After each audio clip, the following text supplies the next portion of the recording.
tunjuk pada aku satu amalan, aku mendapat manfaat daripada Allah secara cash, tunai. Satu amalan aku nak lakukannya, Allah beri tunai pahala cash kepada aku. Lalu jawab Nabi SAW dalam riwayat Imam At-Tabrani, sabda Nabi, "Alaika bi rak'atayil fajr fa inna fihima fadilatan." Hendaklah kamu sentiasa melazimi, kekalkan 2 rakaat sunat fajar, kerana ianya ada keutamaan. Assalamualaikum warahmatullahi wabarakatuh.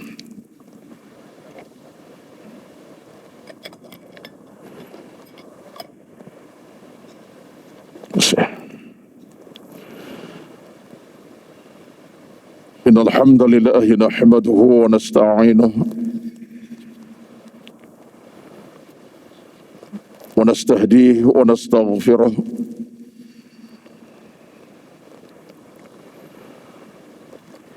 wa na'udzu billahi min shururi anfusina wa min sayyiati a'malina. Man yahdihillahu fala mudilla lahu wa man yudlil fala hadiya lahu.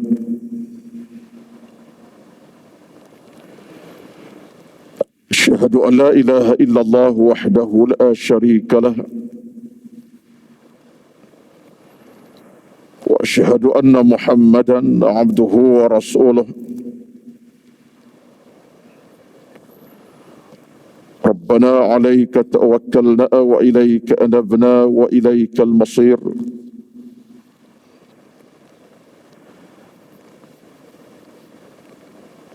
بسم الله الذي لا يضر مع اسمه شيء في الأرض ولا في السماء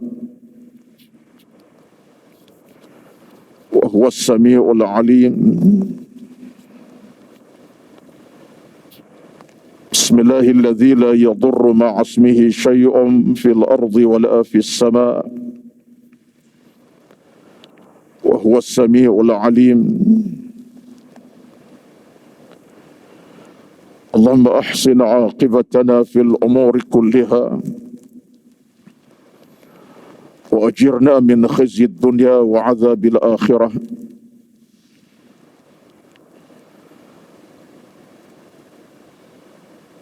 اللهم لك الحمد كما ينبغي لجلال وجهك وعظيم سلطانك.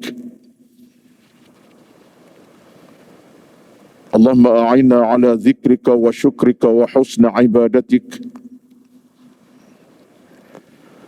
اللهم رب اشرح لي صدري ويسر لي أمري واحلل عقدة من لساني يفقه قولي يا رب العالمين. أما بعد،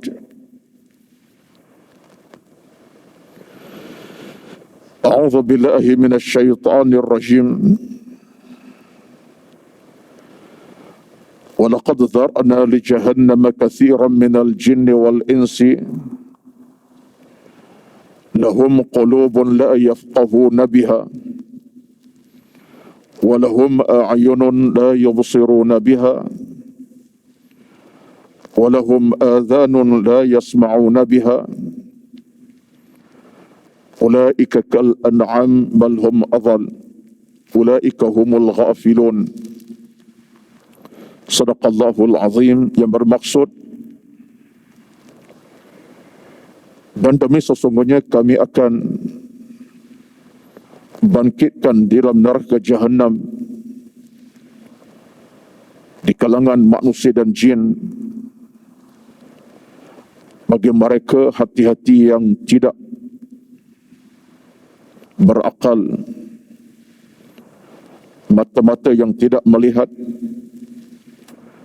telinga-telinga yang tidak mendengar, dan mereka bagaikan binatang, bahkan lebih sesat dari binatang. Itulah orang-orang yang lupa dan lalai. Sadaqallahul Azim.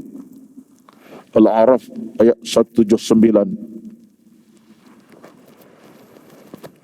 Berbahagia dihormati Al-Fadil Tuan Nazir Masjid Al-Falah UAJ 9 Subang Jaya dan seluruh jawatan kuasa pengurusan masjid,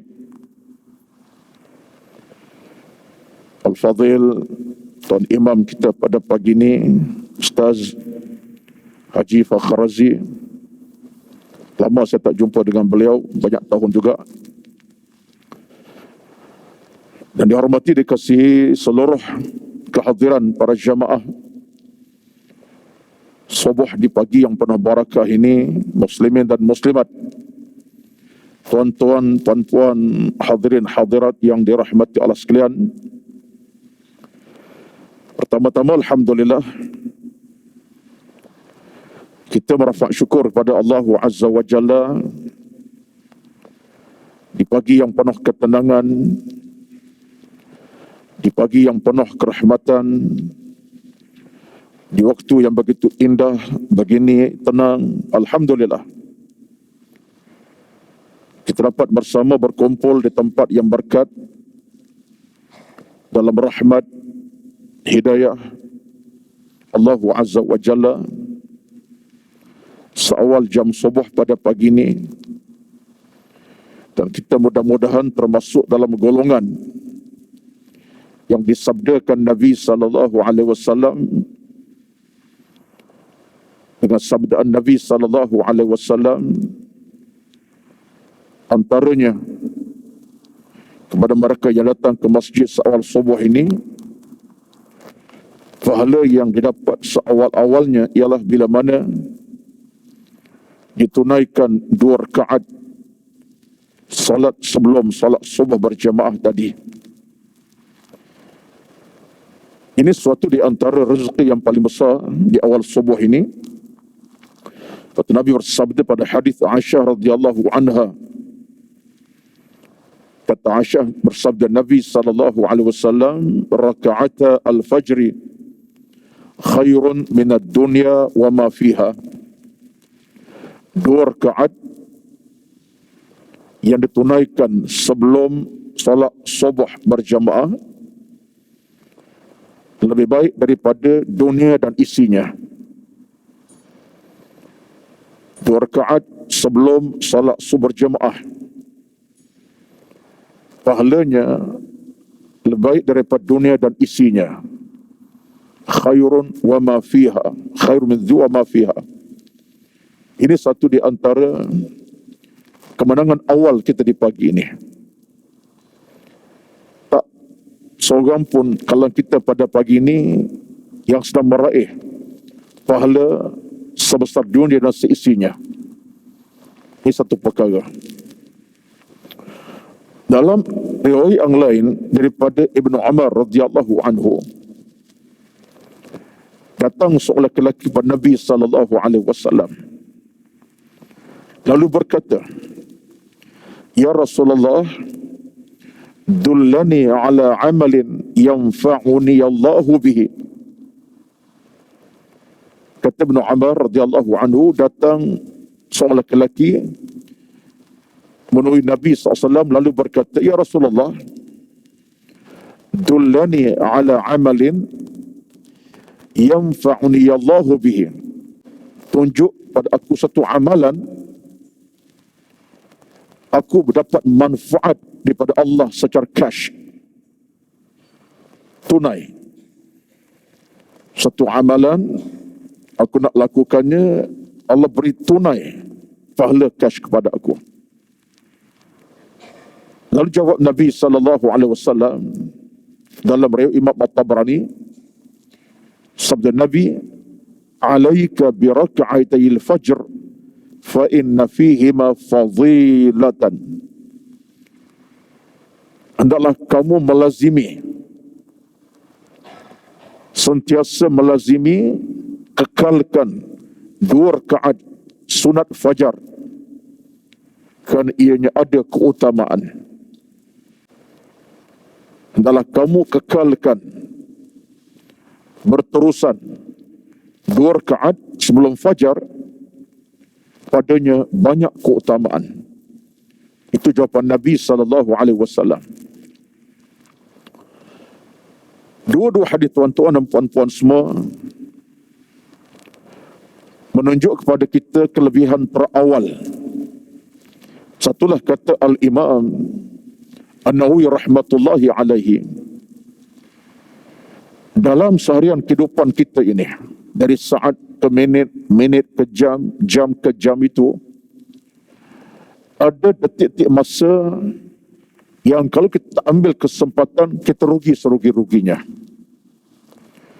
Dan ada masa yang kita, kalau kita ambil kesempatan, kita untung seuntung-untungnya dalam pusingan kehidupan kita seharian. Oleh kata Al-Imam Nawawi rahmatullah, sebijak-bijak manusia yang mengambil kesempatan di atas apa yang dijanjikan Nabi tentang waktu-waktu yang dimiliki. Ini yang paling bijak. Bilakah waktu yang paling utama? Para ulama di antara mereka itu ulama-ulama yang besar, termasuk Imam As-Suyuti, Imam An-Nawawi, Ibn Taymiyah dan sebagainya. Seolah-olah mereka bersependapat atas satu pandangan yang tidak bercanggah. Mereka menyatakan bahawa dalam pusingan kehidupan seharian, datanglah pagi, tengah hari, malam, senja, apapun situasi kita ada, sebenarnya awal pagi, jam subuh, terutamanya pada jam masuk subuhnya, adalah satu masa yang paling utama dalam kehidupan kita seharian.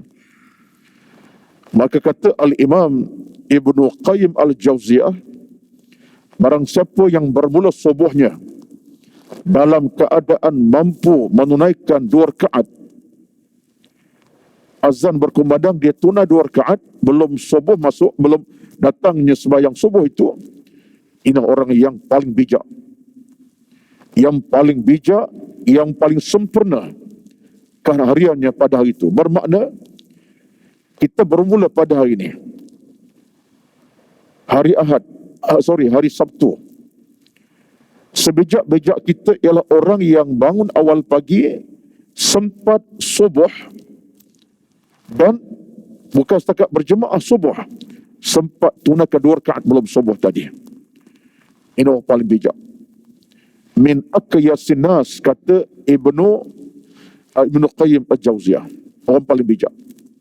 Maka tuan-tuan, saya nukilkan bukan apa, sebab saya mengajak diri saya, mengajak tuan-tuan, kemampuan kita kalau kita boleh beristiqamah, bukan istiqamah mingguan, harian, bukan istiqamah hari Sabtu mingguan, tidak, tapi harian istiqamah kita, daripada sehari ke sehari, seminggu hinggalah kepada hari-hari mendatang. Kalau kita boleh istiqamah dengan sunat fajar ini, ya subhanallahil azim, subhanallah azim, Allah berikan pahala baikash kepada kita. Bagaimana pahala bentuk keadaan kita tak tahu, tetapi di sebalik pahala, kerahmatan menanti, keberkatan menunggu, dan rahmat Allah sedang bersama kita. Itu yang paling utama. Maka tuan-tuan, tekadkan azam, sematkan keazaman, sematkan tekad, kukuhkan hati, kuatkan jiwa kita, semangat yang padu, supaya apa? Allah berikan kita keberkatan awal pagi, khasnya salat subuh berjemaah, dan sebelum berjemaah subuhnya kita mampu tunaikan 2 rakaat qabla al-fajri tadi. Mudah-mudahan Allah berikan kita kekuatan ini, insyaAllah. Ini tanda aras utama. Dalam bahasa dunia sekarang kita sebut KPI lah, Key Performance Indicator seorang.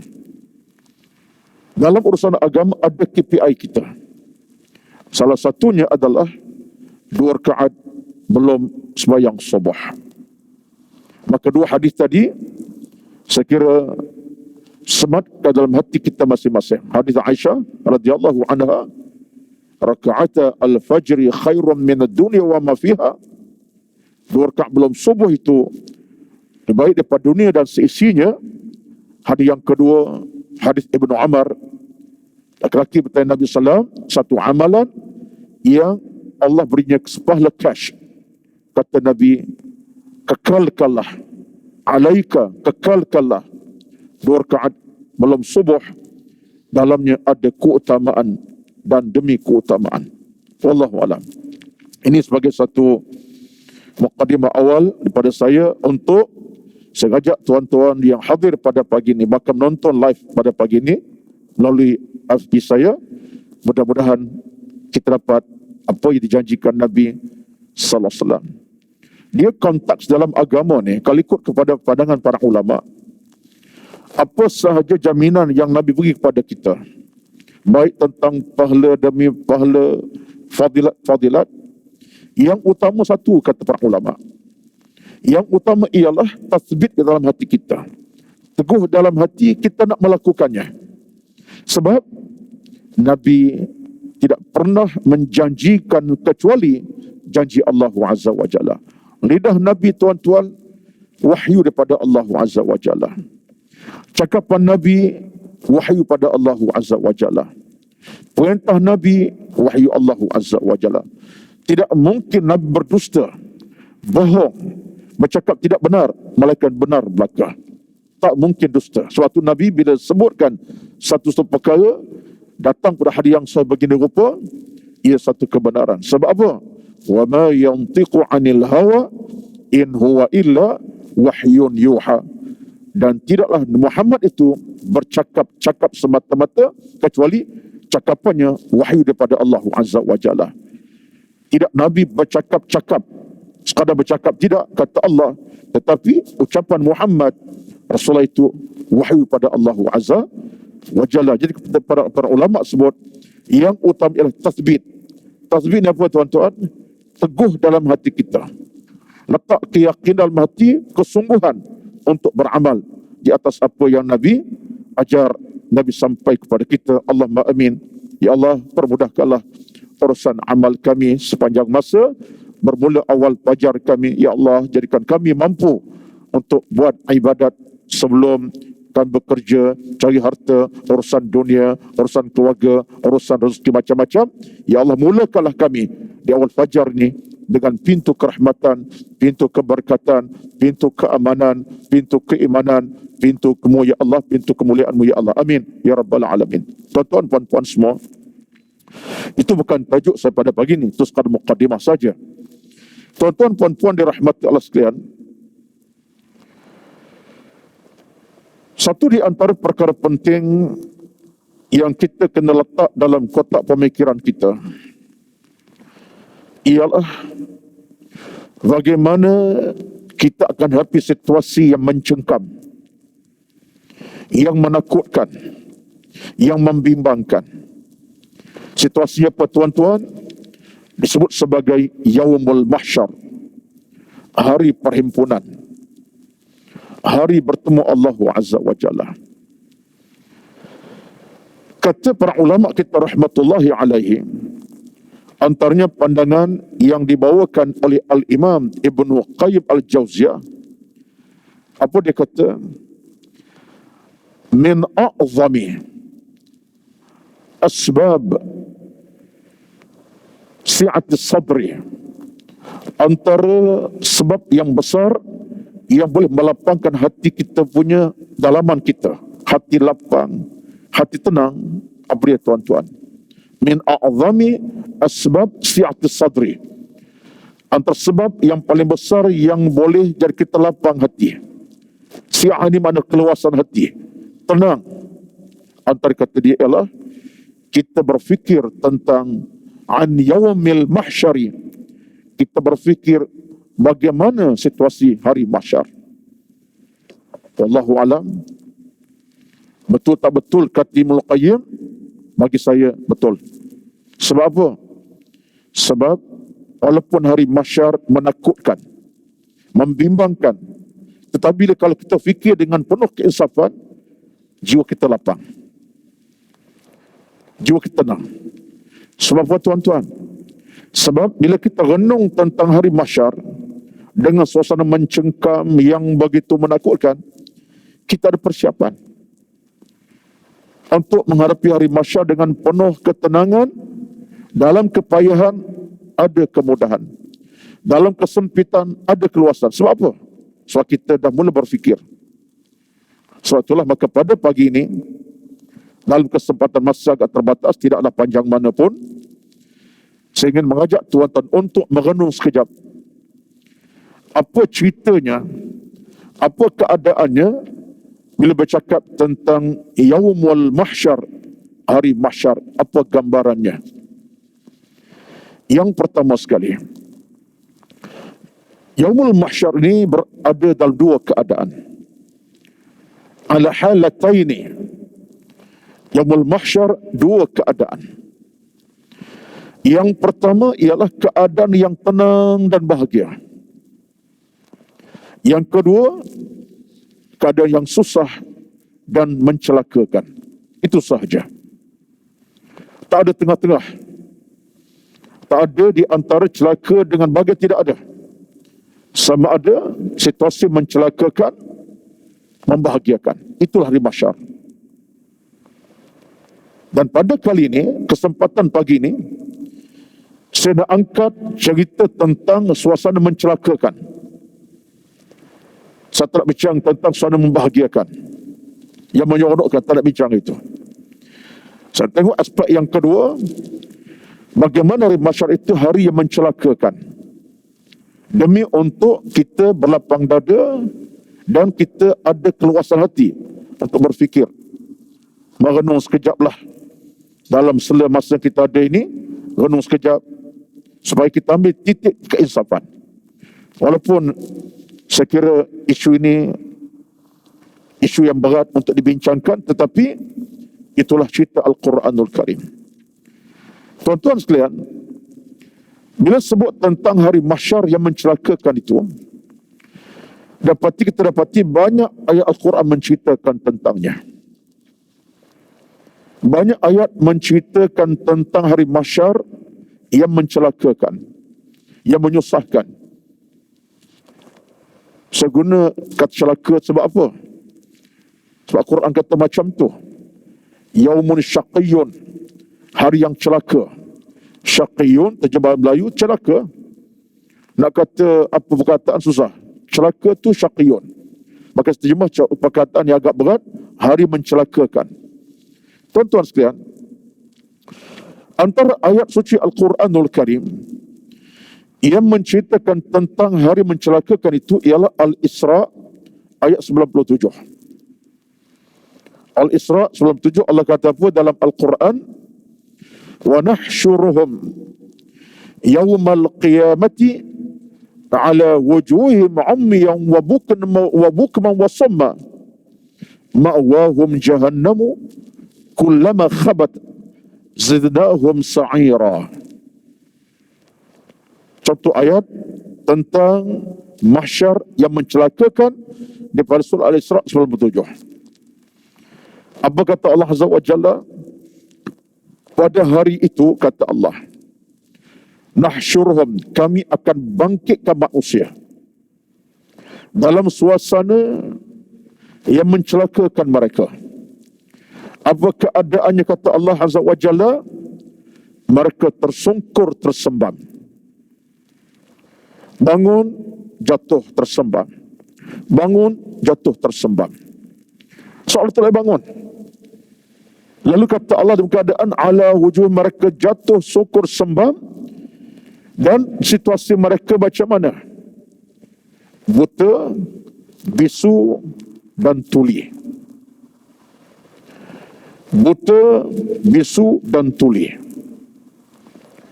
Tuan-tuan, minta maaf, dalam bahasa mudahnya, bila sebut bisu, buta, tuli ini satu perkara yang kita tidak nak hadapi. Ya, kita tahu ada rakan-rakan kita Allah uji Sedar-sedar dia daripada perut maknya, bisu tak bercakap, tuli tak mendengar, buta tak melihat. Kita simpati dan kita raikan orang-orang ini ada kelebihan di sisi Allah Azza wa Jalla. Bukan mereka minta lahirkan bisu, bukan mereka minta lahirkan tuli, bukan mereka minta lahirkan seorang buta, mereka tak minta. Batulah kepada orang-orang yang sifatnya kita sebut dalam bahasa kita OQ, kena upaya, anda adalah orang yang ada keistimewaan. Lahir anda dengan keistimewaan. Anda bukan makhluk yang kurang si agama, tidak. Butanya anda saat dilahirkan, tulinya anda saat dilahirkan, bisunya anda sedikit, itu semua ketentuan Allah yang Maha Kaya. Anda insan terbaik. Tak mengurangkan darajat anda si Allah Azza wa Jalla. Sebab kita angkat mereka ini ada kelebihannya. Dan kita sanjung kesabaran mereka. Dan setengah mereka itu walaupun buta mata, tuli telinga, pekak tak dengar, tapi mereka insan terbaik dalam banyak keadaan. Hatta mereka boleh buat apa saja perkara orang buta, orang tak buta buat. Alhamdulillah. Saya tak nak bincang kumpulan ini. Ya Allah cipta mereka begitu, itu adalah keistimewaan mereka. Tidak ada kekurangan bagi mereka. Allah Maha Kaya, ada kelebihan. Sekarang ini, bila sebut tentang isu buta, isu bisu ataupun tuli, dia adalah unsur penyaksaan. Rakan okey, kita bukan penyaksaan. Tapi sekarang bila sebut di padang mahsyar, diangkat di bangsa keadaan buta, umyan, bisu, bukman, somman, tuli ini, ia adalah unsur penghinaan, unsur penyaksaan daripada Allah Azza wa Jalla. Ini dikatakan mencelakakan tadi. Sebab apa? Masa di dunia mereka tak pernah buta mata. Celik daripada awal lahir sampai ke mati. Mata yang segar bugar. Melihat malam, siang, pagi, petang. Maksudnya mereka tak pernah pekak dan bisu, tak pernah pekak dan tuli. Daripada awal lahir sampai ke matinya, dengar segala sesuatu. Jauh dengar, dekat pun dia dengar. Di awal lahirnya mereka bukan tuli. Bukan bis tak bercakap. Mereka bersuara dengan suara lantang, bersyarah pun kadang-kadang. Tetapi bila Allah sebut perkataan ini, amyan wa bukman wa somman, tuan-tuan, apa maknanya? Kata seorang tokoh besar, saya cuba mengamati satu tulisan. Tulisan datang daripada Syekh Muhammad Mutawalli Asy'arawi. Dia karang satu kitab yang cukup menarik bagi saya. Kitab yang saya cuba baca dan hadamkan bacaan sejak lama, bertajuk Ahwalul Qiyamah. Berita-berita yang menakut tentang kiamat. Asy'arawi meninggal tahun 1198. Dalam usia 81 tahun, meninggal dunia 87 tahun, telah membekal kita banyak tulisan menarik tentang Quran, tafsir, dan ceritanya panjang lebar tentang kiamat, tentang macam-macam. Sebuku yang saya cuba pegang dah lama ini ialah Ahwal Qiyamah, tentang berita menakut kiamat. Saya cuba bawa daripada bacaan saya di kitab beliau. Ini amanah ilmu. Tuan-tuan sekalian, kata Asy'arawi, bila Allah sebut dalam ayat ini, wa nahsyuruhum yaumal qiyamati ala wujuhim umyan wa bukman wa samman wa ma'wahum jahannam wa kullama khabat zidnahum sa'ira. Pertama menunjuk kepada kita ialah Allah Subhanahu wa taala bila sampai masa nak hina manusia, dia hina sehina-hinanya. Walaupun kita ni makhluk yang mulia, tuan-tuan. Kita mulia semulia-mulia makhluk. Daripada makhluk lain kita paling mulia. Malaikat kita lebih mulia. Dengan malaikat kita lebih mulia. Dari kelebihan kita lebih mulia. Dengan binatang kita lah maksud mulia. Baca Al-Quran sebut kepada kita. Contohnya dalam Al-Quran, dalam surah At-Tin, Allah angkat kedudukan kita. Laqad khalaqnal insana fi ahsani taqwim. Demi sesungguhnya kami telah ciptakan sebaik-baik penciptaan, sebaik-baik kejadian. Dalam ayat Allah sebut kepada kita, walaqad karramna bani adama, dan kami telah muliakan anak Adam ini. Itu kata Allah Azza wa Jalla, mulianya kita. Tetapi bila sampai masa, kata Sya'rawi, Allah bila hina kita ni tuan-tuan, dia akan hina sehina-hinanya, seolah kita ni tidak ada artinya lagi. Apakah situasi kita tak takut? Kata Sya'rawi, tak takutkah kita bila baca ayat macam ni, di pada mahsyar tersungkur jatuh, buta mata, bisu dan terpekak, tuli tak mendengar, kemudian tak melihat.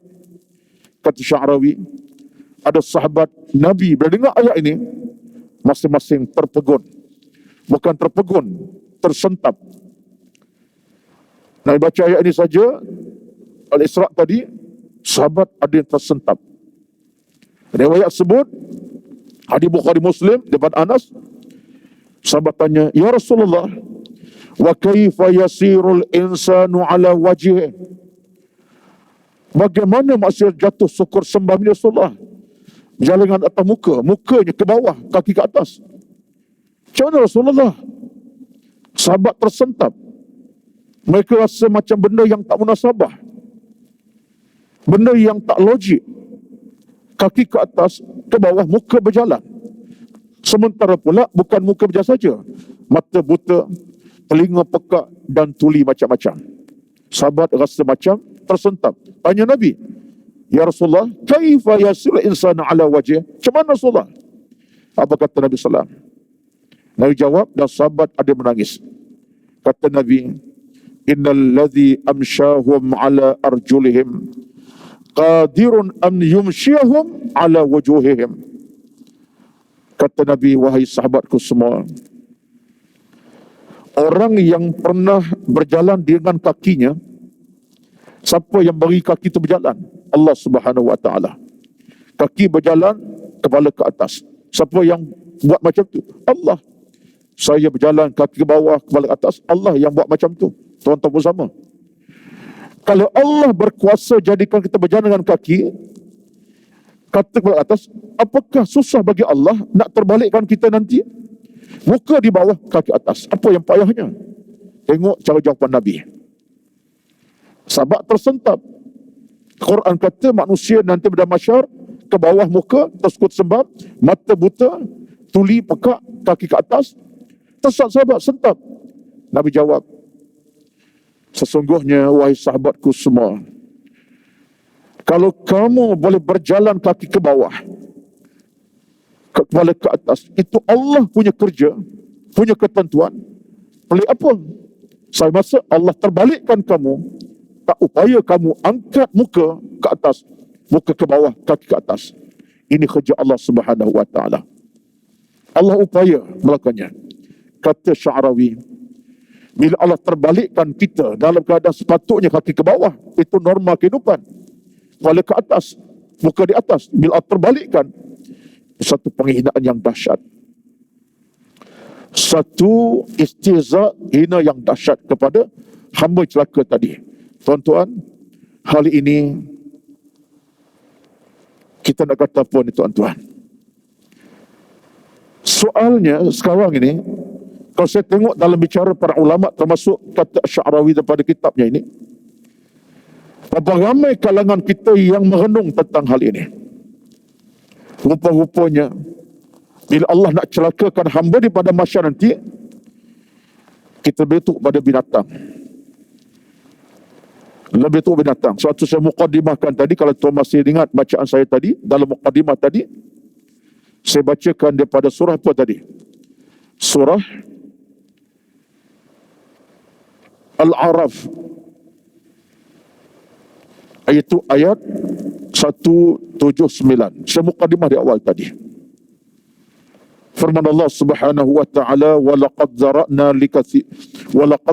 لِجَهَنَّمَ كَثِيرًا مِنَ الْجِنَّ وَالْإِنسِ لَهُمْ قُلُوبٌ لَا يَفْقَهُونَ بِهَا وَلَهُمْ أَعْيُنٌ لَا يُبْصِرُونَ بِهَا وَلَهُمْ آذَانٌ la yasma'una biha ulaika kal an'am bal hum adall.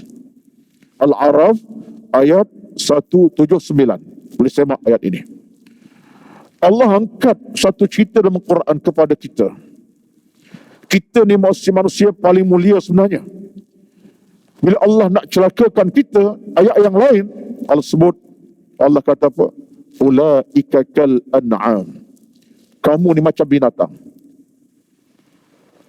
Ulaika itu kamu lah. Kamu siapa? Kita. Allahu Akbar. Allah kata apa? Ulaika kal an'am. Mereka itu, kita, macam binatang. Bal hum adall. Lebih teruk binatang lagi. Sampai begitu hukuman Allah Subhanahu wa taala, tuan-tuan. Kata Asy'arawi, dengan ayat sebegini, kalau ada hati yang masih buta, yang masih peka, maka tunggulah kepekakannya dia akan alami di padang mahsyar. Tunggulah ketuliannya akan dalam mahsyar. Lalu dibawakan satu ayat yang lain. Lihat kata beliau, mana mungkin ada orang yang masih dalam keadaan lupa dan lalai tentang hal ini. Allah angkat lagi cerita tentang kecelakaan pada mahsyar. Surah An-Nur ayat 45. An-Nur 45 berkata Allah Azza wa Jalla, فَمِنْهُمْ مَنْ يَمْشِي عَلَى بَطْنِهِ وَمِنْهُمْ مَنْ يَمْشِي عَلَى رِجْلَيْنِ وَمِنْهُمْ مَنْ يَمْشِي عَلَى أَرْبَعٍ. Kata Allah, kalangan mereka itu, aku celakakan mereka ini, kata Allah, yang berjalan esok perut. Perut yang berjalan. Dia tumbang, tak boleh bangun, tadi macam tadi kan. Jatuh sungkur, tak boleh bangun. Perut dia bergerak. Perut dia semacam kaki. Mengesok dengan perut. Yamshi ala batnih. Ini ayat sebut dalam surah An-Nur 45. Sampai tahap dia bergerak dengan perut. Tuan-tuan sekalian, kita boleh gambarkan dalam kotak pemikiran kita sekarang, kita nak gambarkan, tak boleh lagi cerita kedahsyatannya berjalan dengan perut.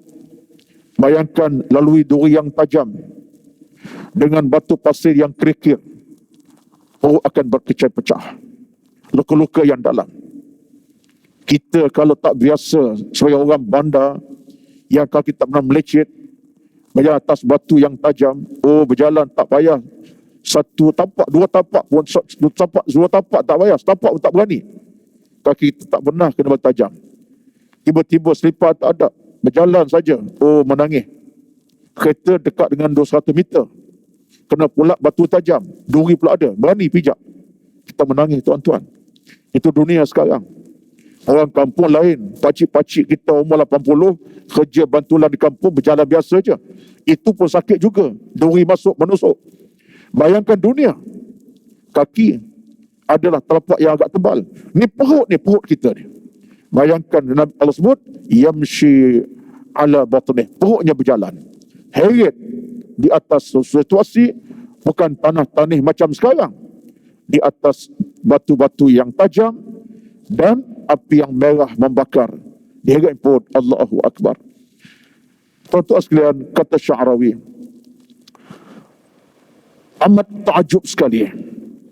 Kalau ada kalangan makhluk Allah yang ada ini tak berfikir tentang hal ini. Sedangkan bila Allah sebut hal ini menunjukkan kedahsyatan, kecelakaan yang akan timpa kepada kalangan hamba-Nya. Oleh itulah maka tuan-tuan, bila sebut tentang ayat ini, dia bukan sekadar mereka keadaan buta, pekak dan bisu tadi. Lalu Allah sebut ayat yang sama tadi, surah Al-Isra tadi, ma'wahum jahannamu kullama khabat zidnahum sa'ira. Dalam berjalan sungkur sembam, buta mata, bisu, kemudian tuli. Keadaan bertambah teruk, kata Allah Azza wa Jalla, mereka itu menuju ke neraka Jahannam, api membakar. Dalam kepayaan itu kata Allah, bila saja nampak api padam, Allah minta malaikat angkat api yang lebih tinggi lagi. Kullama khabat, bila api ni kita macam nak padam. Tak padam tuan-tuan, cuma nampak macam bara tu macam nak padam. Kata Allah, zidnahum sa'ira, kami tambah lagi pembakarannya. Api makin menjulang. Tuan-tuan, saya minta maaf, saya bukan nak baca ayat macam ni sangat. Tapi bila saya tengok tulisan Sya'rawi ni, yang detail, bukan setakat tu saya baca pendek je, detail. Rasa dalam hati kecil saya, Allah ya Tuhanku, benda-benda macam ini bukan kecil makna dalam sebuah kehidupan. Sebab bila kita renung benda macam ni, kita akan terasa dalam hati jantung kita banyak perkara. Banyak perkara. Pertama ialah Allah benar dalam bicaranya, Nabi benar dalam beritanya. Apa yang Nabi sebut, ia benar. Apa Allah nyatakan, ianya benar. Dan apa yang Allah gambarkan ni memberikan setahap yang cukup besar untuk kita ambil perhatian. Satulah kata seorang ulama yang lain, memetik bicara-bicara yang seperti itu daripada kata-kata ulama. Kaitannya ada satu dengan yang lain. Termasuklah kata Ibnu Abdul Bar radhiyallahu anhu tentang isu-isu kiamat ini dan benda-benda menakut ini. Apa kata Ibnu Abdul Bar? Dia kata, di antara perkara yang tidak boleh kita jauhi sama sekali ialah dua perkara, dua benda. Pertama apa dia? Pertama, dalam kita buat apa saja perkara kita buat dalam hidup ini, tolong kaitkan dengan alam kiamat, alam akhirat. Buat apa saja, kalau kebaikan, alhamdulillah, maknanya kiamat aku dapat rezeki, pahala, syurga menanti, alhamdulillah. Tapi kalau benda yang jahat, maksiat, kaitkan segera. Buat maksiat ni maknanya menanti aku situasi celaka tadilah, neraka dan kepayahan. Itu kena kaitkan, kata Ibnu Abdul Bar. Yang keduanya ialah, tolong ingat dalam hati kita bahawa semua ini pasti berlaku. Ala yakin. Ini bukan gambaran cerita yang boleh kita anggap sebagai benda yang palsu. Ala yakin, ini cerita benar. Dan gambarannya Quran beritahu. Kata Ibnu Al-Bar, bila Quran beritahu, mana mungkin ia satu kepalsuan? Tidak, sebab Quran sifatnya benar. Tuan-tuan sekalian, ini peringatan para ulama kepada kita. Baik, kemudian yang sikit lagi penghujungnya. Dah minit kita ni, setelah sampai sejam tuan-tuan ni, 4 minit memadai. Dah hampir. Tuan-tuan sekalian, itu satu tentang cerita mencelakakan kita. Kemudiannya, dalam situasi mencelakakan juga ini, disebutkan riwayat yang lain. Allah Subhanahu wa ta'ala dalam keadaan bila dia nak musnahkan kita, musnahkan maksud hancurkan manusia, kerana sebab yang tertentu menyebabkan kita ini layak untuk dihancurkan Allah Azza wa Jalla, disebutkan oleh Al-Imam, oleh Asy-Sya'rawi juga, dengan katanya, demikianlah bila mana Allah Subhanahu wa ta'ala himpunkan kita dalam keadaan bukan setakat Allah celaka dengan mata buta tadi. Lalu kata Allah Azza wa Jalla dalam surah yang lain. Ini cerita yang dibawa daripada surah An-Nur ayat 24. An-Nur 24. Kata Sya'rawi, perhatikanlah. Apa yang berlakunya ialah Allah berfirman, yauma tashhadu alaihim alsinatuhum wa aydihim wa arjuluhum bima kanu ya'malun. An-Nur ayat 24. Kata Sya'rawi, cuba kamu cermati dan amati cerita ini. Ini pun satu bentuk penghinaan. Ketika mana al-sinatuhum, yauma tashhadu alaihim al-sinatu, ketika mana lidah, wa aidihim, tangan-tangan, wa arjuluhum, dan kaki-kaki kita. Apa yang berlaku? Tasyahadu, bersaksi untuk hukum kita di padang mahsyar nanti. Sedangkan sepatutnya lah kaki selamatkan kita, lidah selamatkan kita, tangan selamat kita. Tapi tidak. Di padang mahsyar bila sampai masa Allah hina kita, kaki arjuluhum aidihim, tangan-tangan mereka, hatta lidah mereka juga. Apa yang berlaku tuan-tuan ialah membantu untuk membantu untuk binasakan kita. Lalu kaki berhujah, wahai Tuhan, hamba-Mu dulu salah guna kaki. Kaki melalui tempat maksiat, dia lidah digunakan untuk kejahatan, dan tangannya buat keburukan demi keburukan. Tangan itulah yang sekian-sekian buat kejahatan. Tak kira lah terima ke atau beri ke, tulis ke apa saja, termasuklah kaki, semuanya. Kata Al-Imam, kata Sya'rawi, ketika itu manusia tidak ada bantuan, melainkan dia menerima azab daripada tubuh sendiri. Kau boleh bayangkan tidak ayat ini? Sedangkan kita sekarang ini, saya nak ambil satu contoh yang mudah, simple, tutuplah cerita kita pada pagi ini. Kita sekarang, tuan-tuan, tangan inilah yang kalau kita sakit, boleh gosok-gosokkan apa yang kita sakit. Tangan inilah yang kalau kita rasa tak sihat, tak selesa, bolehlah nak urut-urut apa kita tak selesa. Contoh, kita sekarang kalau ada di sana rasa tak selesa, kita rasa nak dapat keselesaan, kaki bawa tempat menyelesaikan kita. Tenang, kaki bawa ke sana sini. Kaki tangan tolong kita sekarang ni. Apabila sampai pada mahsyar, rupa-rupanya anggota badan sendiri yang hujah kepada Allah Azza wa Jalla. Kaki tak tolong kita, tangan tak tolong kita, lidah tak bantu kita.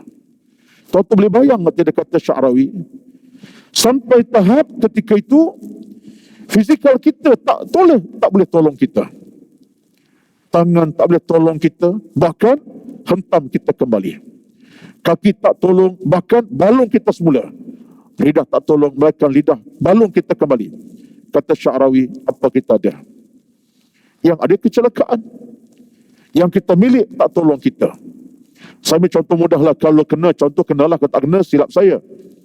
Kita ada anak, ada keluarga. Bila seorang ayah ada masalah, musibah, patut anaklah yang menjadi pendamping utama. Redakan musibah ayah. Kalau ayah ada masalah apa saja, anak arapati si ayah, beri ketenangan, beri kekuatan. Anak-anak 5-6 orang. Sabar ayah, begini-begini. Ziarahi, kalau sakit ziarahi. Ayah tenang. Tiba-tiba anak-anak 5-6 orang tak peduli, tak kisah, tak bercakna, bahkan tak beri kita motivasi. Ayah sempit dada, susah. Anak seorang pun tak dekat kita. Contohnya, biarkan. Bahkan kata yang tajam. Apa perasaan kita pada masa itu? Habis. Orang yang patut tolong aku tak tolong. Yang patut bantu tak bantu. Anak 5 orang ini. Contohnya, kita kesorangan. Masa mudah mati kering kita. Mati kering.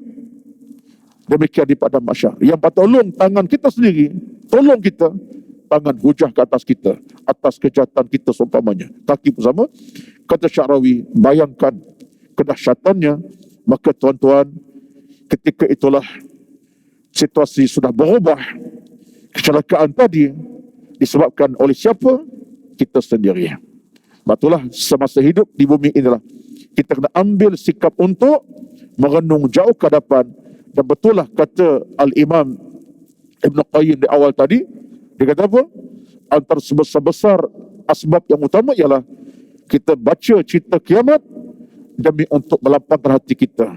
Baca tentang kiamat, kepayahan, alam mahsyar menakutkan sebab kita lapangkan hati. Ada persiapan, ada keutamaan dalam hidup kita cari keimanan kepada Allah Azza wa Jalla. Jadi mudah-mudahan Allah berikan kita segala bantuan kebaikan, hati makin bercahaya, hidup semakin betul dan benar, akhlak semakin mulia, amal semakin baik dan ilmu semakin mantap. Ya Allah, ya Tuhan kami, daripada kami keselamatan dunia bahagia, akhirat kita bahagia. Saya tadi dalam mukadimah tadi, kalau tuan-tuan perhati, baca satu doa yang disebutkan oleh Imam Ahmad bin Hanbal. Nabi ajar kepada kita. Apa dia? Allahumma ahsin aqibatana fil umuri kulliha wa ajirna min khizyid dunya wa adzabil akhirah. Direkodkan oleh Al-Imam Ibn Ahmad Hanbal, Nabi ajar kita baca doa ni. Apa dia?